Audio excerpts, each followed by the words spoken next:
اگر آپ اسلام کو غور سے سمجھو تو لفظ طاقت کا جو ہے کہ اندازہ لگائیں کہ آج تک ہم اسلام میں ضرب ید اللہ کو مانتے آ رہے ہیں. طاقت ہے اسلام کے دامن میں، بس اس کے سوا کیا ہے؟ ایک ضرب ید اللہ، ایک سجدہ شبیری. ضرب ید اللہ ایک طاقت ہے، اور طاقت کا وابستگی جو ہے وہ مولا علی کے ساتھ وابستہ کی جاتی ہے. طاقت مشکل کشائی، آپ اندازہ لگا لو جس ذات سے ہم مشکل کشائی وابستہ کرتے ہیں، آپ سجدے میں شہید ہو رہے ہیں. مشکل میں ہے بات، لیکن مشکل کشا ہے. اب آپ اندازہ لگاؤ بات مشکل ہوگی کہ آپ شہید ہو رہے ہیں اور ہے مشکل کشا. اب آپ کا مشکل کشا یہ کوئی عام آدمی ہوتا تو یہ کہتا کہ خنجر مارنے والے کو قبل از وقت گرفتار کر دیا جاتا، اس کے ساتھ خاندان کو برباد کر دیا جاتا، وہاں کوئی کرامت فرض دی جاتی، وہاں کوئی واقعہ ختم ہو جاتا. مشکل کشائی ہوتی نا. اور اس مشکل میں آپ نے مشکل کشائی کر دی تو میں اس کو معاف کر دیا. یعنی یہ قاتل کو آخری سانس میں معاف کر دینا یہ بڑے مشکل کشا کام ہے، چھوٹا بندہ نہیں کرتا. اب آپ سمجھ رہے نا، یہ مشکل کشائی ہے. اور مشکل کشائی کی طاقت بڑی ظاہر ہو رہی ہے آپ کے صاحبزاد خان کے پاس، اور امام علی مقام کے ساتھ مشکل کشائی کی طاقت بھی ہے، ضرب اللہ بھی ہے، لیکن ساتھ سجدہ شبیری بھی ہے. اب آپ یہ بتاؤ کہ وہ مشکل کشائی طاقت ہے کیا، قوت کیا ہے؟ بس آپ یہ سمجھو کہ اسلام میں سب سے بڑی قوت جو ہے ضرب اللہ والی بھی قوت برداشت کرنا. آپ قوت برداشت کا نام ہے. اسلام میں رہنے والا مسلمان جو ہے کبھی تب ہوتا ہے جب گلے کی زبان نہ کھولے. برداشت کرنے والا، ستم سہنے والا، اللہ کے پاس رہنے والا، اللہ کی بات پر کچھ نہ کہنے والا جب بولے گا تو پھر اسی کے پاس طاقت ہوگی. آپ بات سمجھے گا کہ طاقت یہ ہے کہ آپ جانتے ہو کہ اللہ کے پاس طاقت ہے اور اللہ نے یہ کام کیا، آپ بولو نہیں، بس برداشت کر جاؤ تو پھر آپ جو ہے نا اسی میں پھر آپ کو وراثت مل جاتی ہے. یعنی کہ جو پیاسا ہے وہی ساقی ہے، جو پیاسا ہے وہی ساقی ہے، جو زخم کھا رہا ہے وہی زخموں سے نجات دینے والا ہے. طاقت اسی کے پاس ہے جو برداشت کر رہا ہے. تو اتنی سی بات ہے سمجھ آ جائے تو آپ کو اسلام سمجھ آ جاتا ہے کہ اسلام میں جتنے بھی دلیر ہے لوگ آئے. دیکھو نا سب سے بڑی آپ دادا صاحب کی مثال لو، قریب ترین مثال ہے، وہ شریف بھی آ رہا ہے نا. تو آپ ہندوستان کمبائنڈ انڈیا میں آپ کا نام نامی ایشیا سارے میں ورلڈ تاریخ میں موجود ہے. آپ یہ بتاؤ کہ جہاں پر آگے کا استانہ نظر آ رہا ہے آپ کو، وہاں رونق بھی ہے، کھانا پینا بھی ہے، سنگ مرمر بھی ہے، پنکھے بھی ہیں، یہ بھی. لیکن آپ اس وقت کی زندگی دیکھو کہ یہ وہاں سے چل کر پیدل چلے آ رہے ہیں، اور پردیس میں تن تنہا اکیلی ذات شہر کے دروازوں کے باہر درخت کے نیچے اللہ کا نام لے کر اللہ کی یاد کا چراغ جلانے والا کتنی قوت برداشت رکھتا ہوگا. والدین کو چھوڑا، اپنے پنڈ کو چھوڑا، گاؤں کو چھوڑا، شہر کو چھوڑا، ملنے والوں کو چھوڑا، اجنبی دیش میں اجنبی زبانوں میں سفر کیا، اجنبی عادات میں دیکھا، ان کے واقعات میں گیا. اللہ کا حکم خوشی سے برداشت کرنے والا. آج میں نہیں جانتا تب بھی میں کہتا ہوں گنج بخشے پیسے خدا. یعنی کہ یہ اندازہ لگا لو وہ برداشت آج کمانڈ کر رہی ہے. وہ جو برداشت انہوں نے کی ہے آج بھی کمانڈ کر رہی ہے. پاس سے گزرے گا نا کوئی نان بلیور بھی نہ ماننے والا خانقاہ کو دادا صاحب کو سلام کر دیا گا، قدر فاتح پڑھتے جائیں، چلیے دیکھا جائے گا. تو وہ سمجھنے طریقہ کیا ہے پتہ نہیں. یہاں مزاج میں لوگ کہتے ہیں سجدہ کرتے ہیں، پتہ نہیں کیا ہوتا ہے. باہر بڑے بزرگ ہے، سلام کرو، فاتح کرو، آپ بات مل جائے. کوئی آدمی گستاخ نہیں بول سکتا. آج بھی مطلب وہ کمانڈ کرتی ہے ذات. اور برداشت اتنی ہے، اور جس نے وہ برداشت کی وہ لائی قوت آج بھی مشکل کشا اسی کو کہتے ہیں. بلکہ کئی گزارے زمانے میں ہمارے ہندو بھی لگا دیتے، ہندو بھی سکھ بھی لگاتے ہیں. تو مسئلہ یہ ہے کہ یہ اتنی قوت ہے برداشت کے، یہ دور تک پھیلنے والی ہے. تو اسلام کے اندر اگر آپ برداشت شروع کر دو، گلا نہ کرنا شروع کر دو، اپنے آپ کے ساتھ صلح کر لو، مہربانی کرو اپنے ساتھ، اپنی ذات کے ساتھ صلح کر لو، اپنی بیویوں کے ساتھ مجھ کی بیوی مان لو، مہربانی، اور برداشت کرے ہیں ان کی زندگی پوری زندگی مان لو، اپنی اولاد کے ساتھ واقعی اولاد مان لو ان کو، اور ان کی خدمت کرنی شروع کر دو، دوستوں کو سچ مچ کی دوستی کہہ دو، یعنی کہ دوست جو ہے اور اس کے ساتھ پورے آداب آپ کر رہے ہو دوستی کے، پورے واقعات کر رہے ہو، دوستی بنتی نہیں ہے، یعنی کہ دوست کے ساتھ عمر گزر گئی اور دوستی دل میں نہیں ہوئی، آپ دوست کو واقعی دوست کہہ لو، آپ ہر چیز کو واقعی وہی چیز کہہ لو، اس کے اصل نام سے پکارو، یعنی کہ چیزوں کو خالی چیزوں، صفات اور افراد، اشیاء، افراد اور صفات، ان تمام کو اگر ان کے اصل نام سے آپ پہچان شروع کر دو نا تو آپ کی درویشی مکمل ہو جاتی ہے۔ یہ کون ہے؟ اختر صاحب ان کا نام ہے، دوست ہے، اگر میں نے دوست کہہ دیا تو پھر زندگی میں کسی دن اس کو غیر دوست نہ کہوں، یہ اس کی پہچان ہے، یہ افراد ہو گیا نا۔ صفات وہ کیا ہے؟ یہ صفت ہے، اس صفت کا تعریف یہ سخی ہے، سخی جو ہے غریب ہو گیا تب بھی سخی ہے، مہمان نواز ہے، اتنا مہمان نواز ہے، گھر میں آنے والے کو کھانا کھلاتا ہے، مہمان نواز۔ اور جو عالم یہ اس کا کہ ایک دن مہمان کے پاس، اس کے بعد مہمان آ گیا بڑے دور سے، تو ذرا شاہانہ انداز کے لوگ آ گئے، مہمان کھانا سرو کیا سخی نے، مہمان نواز نے، اور کھانے کے بعد پوچھا اپنے لنگر کھانے کے انچارج سے، آج کھانا کس نے پکایا؟ انہوں نے کہا جی آج تو کھانا نظام الدین نے پکایا، اولیاء، بڑا فرید کا واقعہ، نظام الدین اولیاء کے بارے میں آپ نے بلایا، کہا نظام آپ نے کھانا پکایا آج؟ جی۔ کہتے نمک تو تھا نہیں لنگر کھانے میں، نمک کہاں سے ڈالا تو نے؟ انہوں نے کہا یہ آپ کے مہمان تھے بڑے مزل، تو میں نے نمک مانگ لیا تو اس نے مجھے دے دیا، میں نے ڈال دیا۔ کہنے لگا اس لنگر کا کیا فائدہ آج جس نے تجھے محتاج بنا دیا؟ کہا ہم مطلب محتاج نہیں ہے، ہم تو سخی ہے۔ اور پھر یہ بات جب سمجھ آ گئی نظام الدین کو، تو دلی میں آپ نے دیکھا شاہانہ لنگر آج تک جاری رہا اس آدمی کا، اور شاہانہ جمال کے ساتھ جاری رہا۔ کہتے نظام الدین کے لنگر اتنا تھا کہ اس کے سبزیوں کے چھلکے جو ہے اونٹوں کے اوپر ڈال کے لے جایا کرتے تھے، بادشاہ کا لنگر اتنا نہیں تھا۔ تو مطلب یہ ہے کہ اس کو سکھایا لنگر پکانا، اور جس کو پہلے استغنا سکھائی، اور استغنا ایسی سکھائی کہ مانگنا نہیں، سوال نہیں کرنا، جاری کر دو، اور جب جاری ہو گیا تو جاری ہو گیا۔ تو مطلب یہ ہے کہ صفت کی پہچان ہے کہ آپ پہچاننے والے نے پہچان کی کہ یہ صفت ہے اور سخی ہے، مانگنے بھی آ جاتا بھی مانگ کے کھلا دیتا ہے، اس کو لنگر عطا کیا۔ اور دوسرا جو تھا اس کا بھانجا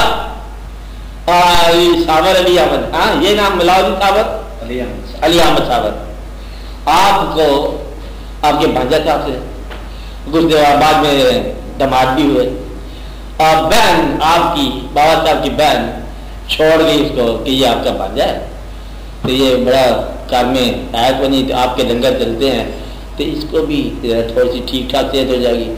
اور میں کہا اچھا جا تو لنگر تقسیم کیا کر۔ وہ 10 سال گزر گئے، 12 سال گزر گئے، اور ماں آئی تو بچہ بالکل ہی فاقے میں، کہ یہ کیا؟ میرے بھائی نے لنگر لگایا تھا، پھر کیا ہو گیا؟ اسے بلایا، کہہ رہا تو نے صاحب بات سن، تو میں نے لنگر پہ لگایا ہے تو تیری یہ حالت ہے، کہ آپ نے کہا تھا تقسیم کرو، میں تقسیم ہی کرتا رہا ہوں۔ آپ نے اچھا اچھا سمجھ گیا، اچھا تم روٹی رکھ لے کرو۔ 12 سال گزر گیا، پھر وہ پتلا پرام ہو گیا، سیڑھا ہو گیا۔ ماں نے کہا کیا ہے؟ وہ پھر بلایا، کیا ہو گیا؟ کہتے جی آپ نے کہا روٹی رکھ لو، میں رکھتا ہی جا رہا ہوں۔ کہتا میرا لگا تھا صابر، اس کو صابر کا لقب لیا، اور صابر کا یہ عالم ہے کہ جب وہ عالم حیرت میں تھا کھڑا ہوا، سامنے سے گزر بن سکتا، ایک نگاہ کی ٹریننگ ہے، اور نظام کو جمال بنا دیا اور اس کو جلال بنا دیا۔ صفت کی پہچان، اب دونوں کی صفات الگ الگ ہے، یعنی وہ مانگ کے بھی کھلا دیتا ہے، اور یہ حکم کے مطابق چلتا ہے، رکھتا جا کرتا جا، صابر صابر صابر صابر، وہ صابر کا صابر ہی ہو گیا۔ تو صفت کی پہچان جو ہے یہ آپ کا کام ہے. صفت کی پہچان ہو, اشیاء کی پہچان ہو اور افراد کی پہچان ہو اور ان کے نام رکھ دیے جائیں تو پھر نام بدلنا نہیں چاہیے. شان یہ ہے آپ کی. جس صفت کا نام آپ نے بیوی رکھا فرد کا وہ بیوی ہی کہلائے, جس کو بیٹا کہہ دیا وہ بیٹا ہی کہلائے, جس کو دوست کہہ دیا وہ دوست ہی کہلائے, جس کو ماں کہہ دیا وہ ماں ہی کہلائے, جس کو باپ کہہ دیا وہ باپ ہی کہلائے, جس کو کچھ کہہ دیا وہ کچھ ہی کہلائے, جس کو سب کچھ کہہ دیا وہ سب کچھ ہی رہا. اتنی نکالی ہے. تو یہ پہچان آپ نے کرنی ہے. بس اتنی سی کنسنٹریشن ہے, اتنی سی کہانی ہے, زیادہ فکر کی بات کرنی ہے. آسان کام بڑا, اب یہی آپ نے کرنا ہے زندگی میں. اس لیے اسلام نے آپ کو بہت آسانیاں عطا فرمائی ہیں کہ آپ چیزوں کو ان کے اصلی نام سے یاد کیا کرو.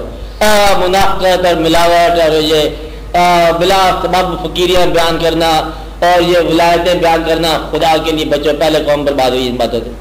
کوئی لمبی چوڑی فقیری کوئی ضرورت نہیں ہے. انسان ہونا بڑی اچھی بات ہے, خالی انسان ہونا بہت اچھی بات ہے. فقیری نہ بھی انسان تو ہے, تو مسلمان ہونا بڑی اچھی بات ہے. اب ولی ہے کہ نہیں, مسلمان تو ہے نا. اگر صحیح مسلمان ہو تو اس سے بہتر ولی اللہ بنیے. یہی ولی اللہ ہے صحیح یہ مسلمان ہونا. اور کرامت نہ ہو تو سب سے بڑی استقامت ہی کرامت ہے.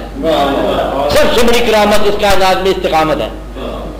استقامت کی کرامت حاصل کر لو اور ایمان کی ولایت حاصل کر لو اور چیزوں کے مفاہیم کو سمجھنے کی آپ علم حاصل کر لو اور حضور پاک پر کسی کو ترجیح دینے کا سوال ہی نہیں پیدا ہوتا.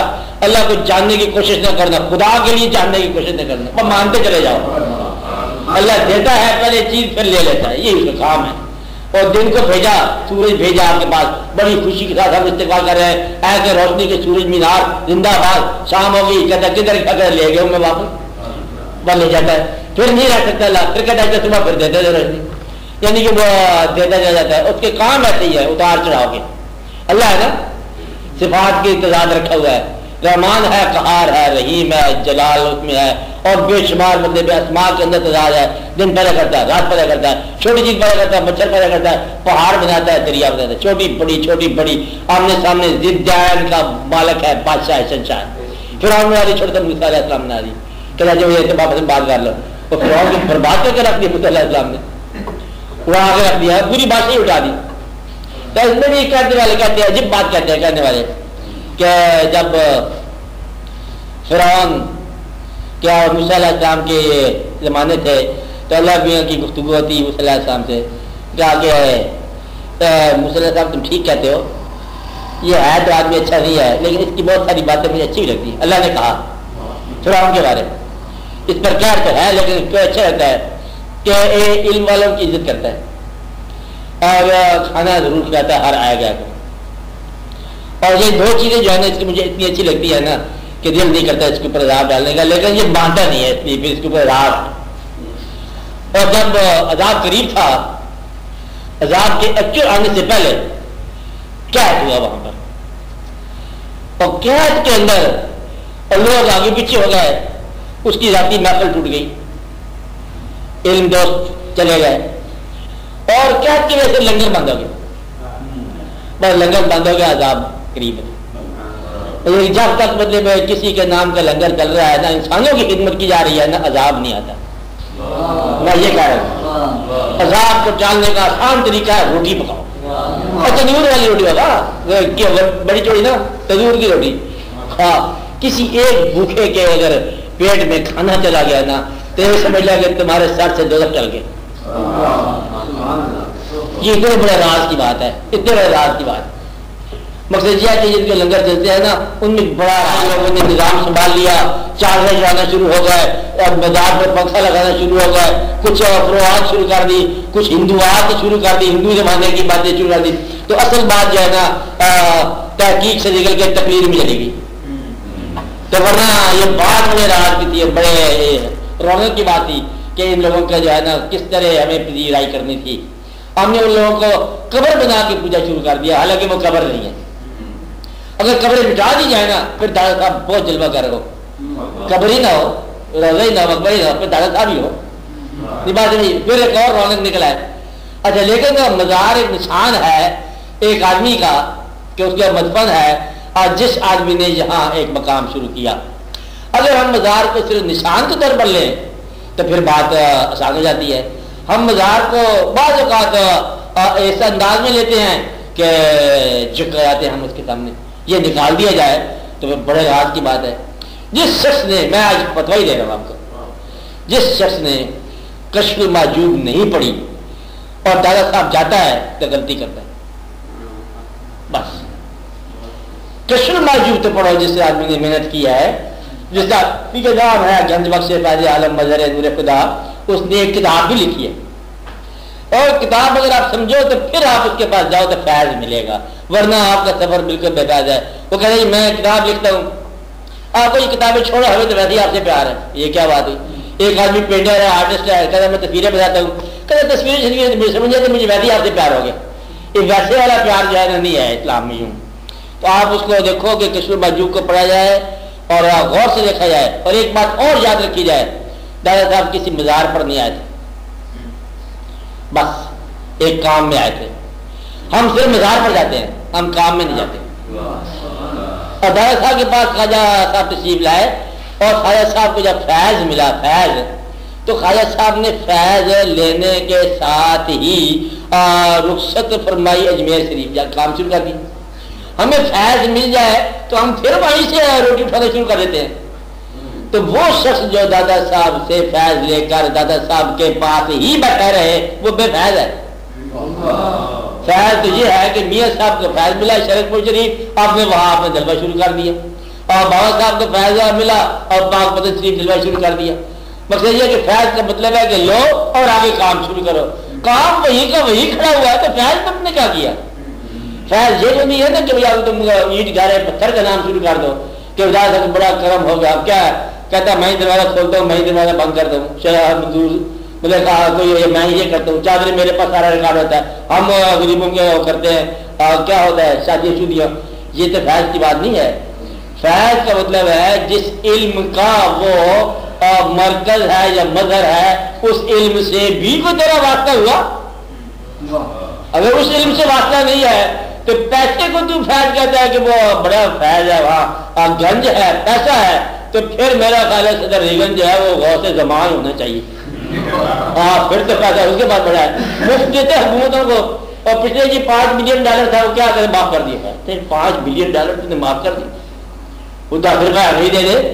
مطلب یہ ہے کہ اتنا حکومتوں میں اختیار ہوتا ہے، یہ خیرات یہ احسان، پچھلا جو سود ہے معاف کر دو، پتہ نہیں کتنے $بلین معاف کرو، کچھ کام کر دو، اچھا چلو ان کو دے دو 25,000 جہاز دے دو، کچھ آپ شخصین ان کے حوالے کر دو، یعنی کہ اتنی سخاوتیں ہو رہی ہے، کیا نتیجہ کچھ بھی ہو۔ مدعا یہ ہے کہ اگر ہم جو بیان کرتے ہیں فقیروں کا کہ ان کے لنگر چلتے تھے، یہ صرف لنگر ہی نہیں چلتے تھے، ساتھ نگاہ بھی چلتی تھی، ساتھ دل بھی چلتے تھے، ساتھ بات بھی چلتی تھی، سمجھ آئی بات؟ اور وہ لوگ بڑے سخی تھے، اور سخی جو ہے اس کا مطلب یہ نہیں ہے کہ لوگوں کی اصلاح کیے بغیر ہی ان کو سخاوت کر دی جائے۔ اور یہ سلسلہ ذرا اگر ٹھیک ہو جائے تو خانقاہی نظام جو ہے نا یہ بہت اعلیٰ نظام ہے، اور اس سے بڑے انقلاب آ سکتے ہیں۔ لیکن اقبال بھی اسی بات پر اٹھا گیا کہ مجھے تو خوش نہ آیا یہ طریقہ خانقاہی، یہ معاملہ ہے نازک جو تیری رضا ہے تو کر۔ اب یہ نازک بات ہم کیوں کریں؟ نازک بات یہی ہے کہ جاغوں کے تصرف میں عقابوں کے نشے مند کہ خانقاہ خالی ہو گئی ہے، اب یہاں الو بیٹھتے ہیں، بلکہ کچھ الو کے پٹھے بھی ہوتے ہیں۔ آپ کہنا نہیں چاہیے، ہمیں کہنے کی کیا ضرورت ہے، اس لیے اس کو مٹا دو، آپ کا ریکارڈ کا آپ ریکارڈ کا بھی ہوتا ہے، یاد ہے آپ نے تقریر کی ایک دفعہ آپ کا ریکارڈ ایسے ہو جاتا ہے۔ مطلب یہ کہ وہ لوگ جو رشوت کا مال لیتے ہیں اور کہتے ہیں کہ دادا صاحب کی مہربانی ہو گئی ہے، وہ آدمی وہی ہے، وہ آدمی جو رشوت لیتا ہے اور ایک دیکھ پکا کے آ جاتا ہے، کہتا ہے یہ ساری سرکار کی کرنے والی ہے، جو اس والے دن رشوت کا مال لے کے جاتا ہے اور قوالی میں لٹاتا ہے اور جھوٹا رقص کرتا ہے اور بدنامی پھیلاتا ہے، وہ آدمی وہی ہے۔ چور نکال دو تو یہ سادھوں کا گھر ہے، یہ رونق کا میلہ ہے، اس میں سے نکال دو، باطل نکال دو تو یہ حق ہے، بلکہ برحق ہے، بلکہ مظہر نور خدا ہے۔ باطل میں وہ نکال دو، جو کچھ آپ نے شامل کیا اپنی طرف سے، انسانوں نے شامل کیا وہ نکال دو، توحید ہے۔ اور دادا صاحب کا جو ان کا اپنا ارشاد ہے، مزار کی پوجا نہ کرو، شہر سے یہ باہر آ کے رہتے تھے، مزار نہیں بناتے تھے، مزار ہم نے بنایا، ہندو مزار کی وجہ سے بنایا، مزار تو بننا ہی تھا، مطلب یہ پرستش نہیں کرنی۔ اور جو شخص دادا صاحب سے وابستہ ہونا چاہے کم از کم کتاب ضرور، کشف موجود جو خدا کو مانتا ہے کم از کم کتاب ضرور پڑھے, اللہ نے چل لکھی ہے کتاب, کم از کم پڑھ دی نا, تاکہ مصنف ہونے کی حیثیت سے وہ بھی خوش ہو نا کہ بھی آپ کتاب میں پڑھ رہے ہیں, سمجھ تو نہیں آتی آپ کی کتاب پڑھ رہے ہیں, بڑا خوش ہوتا ہے اللہ لیے اور یہ کتاب اللہ کی پڑھ رہے ہیں وابستگی سے. دادا صاحب کہتے ابھی ہمیں ایک چیپٹر سمجھ آیا ہے, پہلا چیپٹر سمجھ نہیں آیا, پھر دادا صاحب کے پاس جاؤ گے رہنمائی کرو, پھر آپ کی رہنمائی ایسی ہوگی کہ آپ کو سارا کتاب سمجھ آنے شروع ہوگی کہ واقعی کشف المحجوب, آپ حجاب دور ہو جائیں گے, پھر آپ کو بات سمجھ آئے گی کہ یہ بات کیا ہے. اس لیے ایسے چلے جاؤ کہ دادا صاحب ہمیں دو ایسی چیز جو انہوں نے خود ہی نہیں کھائی ہو, کہ ہمیں مطلب ایسی چیز تو کچھ ہمارے واقعات ہیں, ایسے واقعات بیان کرتے ہو بدل لیتے ہو جو انہوں نے خود پسند نہیں کیے, ان سے وہ چیز مانگو جو ان کے پسند کی ہو, جو ان کے مزاج کی ہو, بے شک مانگو, دادا صاحب کہہ کے مانگو کہ یہ مذہب, یہ بات سمجھ نہیں آ رہی ہے کیا آپ نے کہا, تو پھر دیکھو آپ کو وہ کیسی رہنمائی کرتے ہیں. یہ تیسرا چیپٹر جو ہے اس میں یہ بات سمجھ نہیں, یہ مثال آپ نے کیسے دے دی ہے, تو پھر رونق لگے گی, وہ آپ بات کریں گے, کچھ آپ سمجھ جاؤ گے رونق بیلا ہے, پھر دیکھ بعد آپ کو پتہ چلے گا کہ زندہ ہے کہ نہیں ہے. اگر آپ یہ کہو کہ او جی پھر وہی دکان تو پھر وہی مال تو پھر وہی سامان, وہ کہیں گے چلو ٹھیک ہے لگے رہو دیکھا جائے گا. تو مقصد یہ ہے کہ آپ سادگی اختیار کرو اور صداقت استعمال کرو, اور بزرگوں کے پاس جانے سے پہلے دیکھو انہوں نے کتاب لکھی ہے کہ نہیں لکھی, اور ان کا طریقہ کیا تھا, عبادت کیا تھی اور انداز کیا تھا. بس ایسے نہ چلے جاؤ کہ جو آپ کی ضرورت ہوئی کہ میرے پیٹ میں درد ہو رہا ہے, چاہے صاحب کوئی تھی مہربانی فرماؤ, وہ کیا ضرورت ہے آپ کے پیٹ کو ٹھیک کرنے کی. ڈاکٹر جو بیٹھے ہوئے ہزارہ بیٹھے ہوئے, کسی ڈاکٹر بیچارے کا رزق ضائع کرنے والی بات ہے, کسی کو 4 روپے 2 دوائی دے دے گا, 8 گولیاں 5 کیپسول 20 دفعہ کھا لو دن میں, سارے بیماری دور ہو جائے گا. یہ کچھ کرتے بیچارے انہیں پتہ ہی پڑ جاتے ہیں. اس لیے آپ یہ بات یاد رکھو, بزرگوں کے پاس جانے کا طریقہ یہ طریقہ ہے.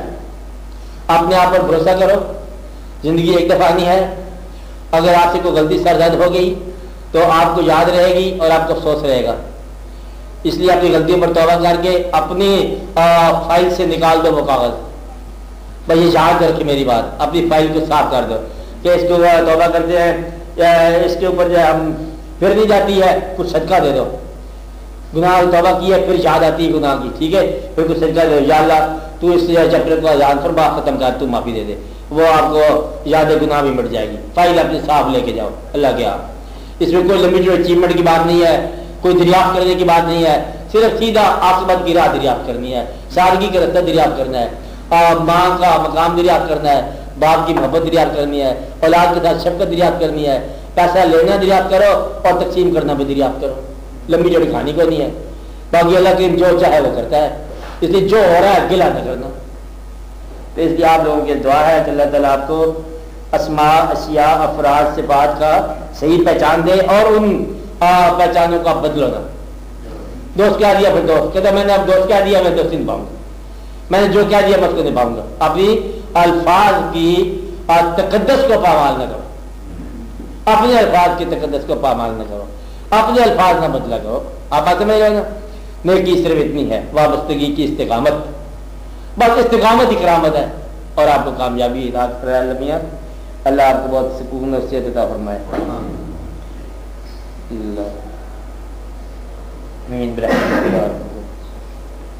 اور باقی حاضرین مجلس کی ضروریات, دعائیں اور خیال اور تکالیف اللہ کے, ہم کسی آزمائش کے قابل نہیں ہیں, ہمیں مہربانی فرما, ہمیں کسی قسم کی آزمائش میں مبتلا نہ فرمانا, کیونکہ آزمائش سے نکلنے کا ہمیں نہیں پتہ.